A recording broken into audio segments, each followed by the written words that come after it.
After seeing something similar online, I decided to make my own 3-panel wall art.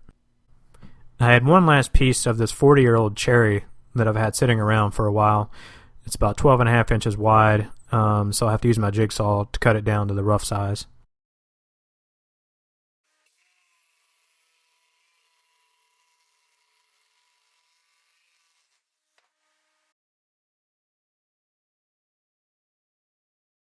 I cut the boards to an oversized width of 9.5 inches.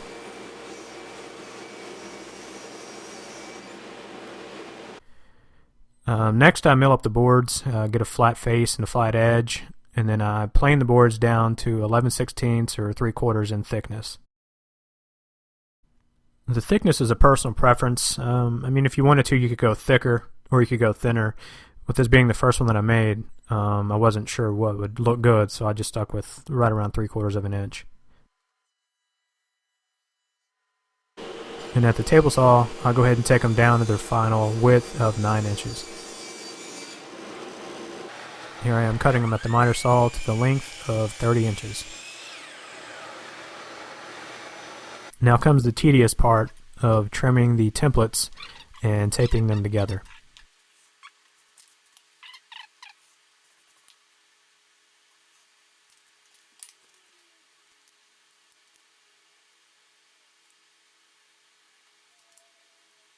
When it comes to taping, just take your time and make sure that all of the lines match up.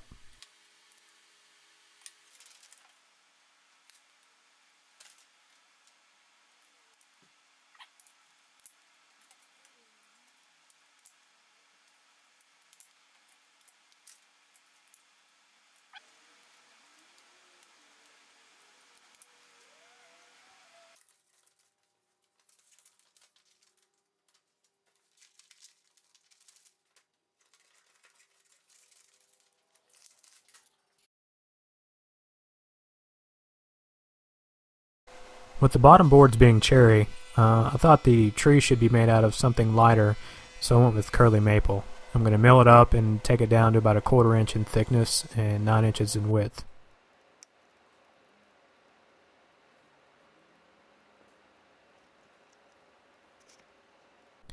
My middle board wasn't 9 inches in width, so where the tree crosses over to the left panel, I'm going to have to add about a 1-inch strip.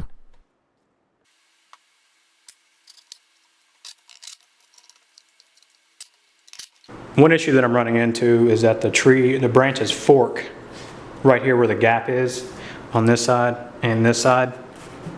And I don't think it'll look right when you cut these that there's one branch here and then they split the two on this board automatically and right here. So what I'm going to do is I think I'm going to cut a piece out here, a section, and then I'm going to pull this whole branch back so it forks on this board and it stays 2 branches on this board.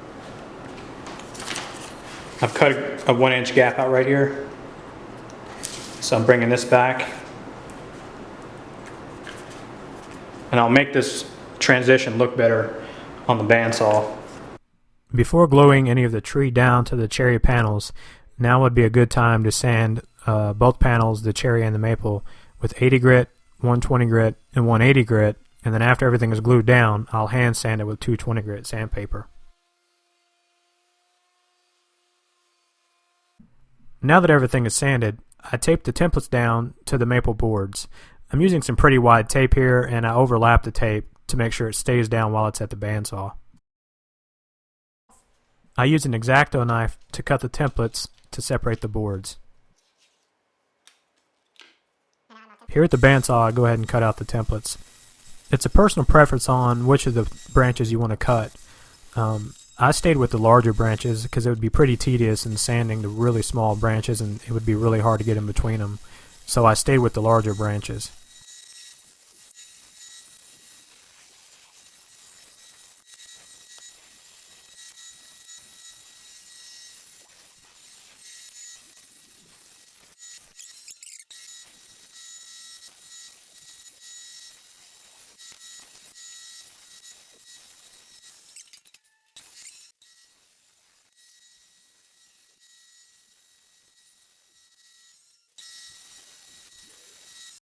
It was at this point that I really started to like this project. the curly maple on top of the cherry, and seeing the tree cut out was pretty cool. Luckily, I was able to use my spindle sander for the majority of the sanding.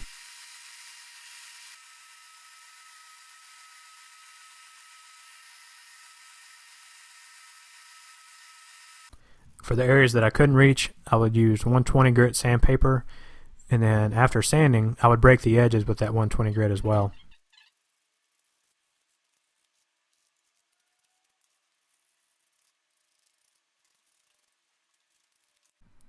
I use tape as a reference point when I glued the boards down. Take your time when you're gluing these. You want to make sure that they do not move while you're gluing them, or the branches won't line up when it's done.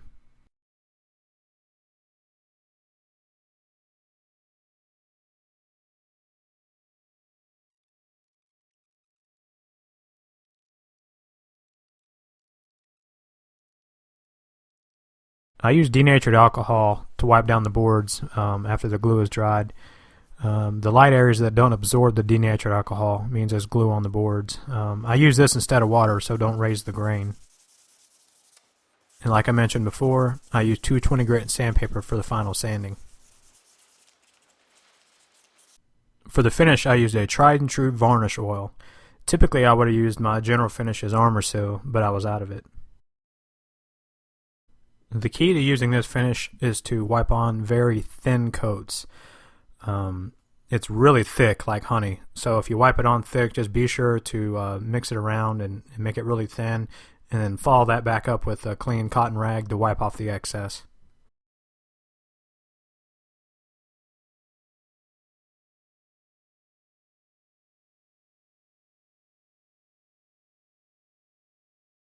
I found that using a foam brush in the hard to reach areas with this finish worked really well. And I also wiped a coat on the back of the panels. When I wiped off the excess, I noticed that in between the branches the finish would pool up, so I would use a second new foam brush to wipe up the excess in between the branches.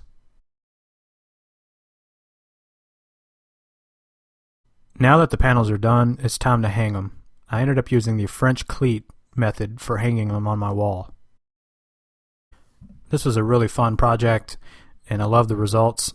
And I already have some ideas on how to make a smaller version of this, maybe a desktop version, or just a smaller version to hang in a room like a bathroom. Thanks for watching, and if you liked the video, please give me a thumbs up, and don't forget to subscribe.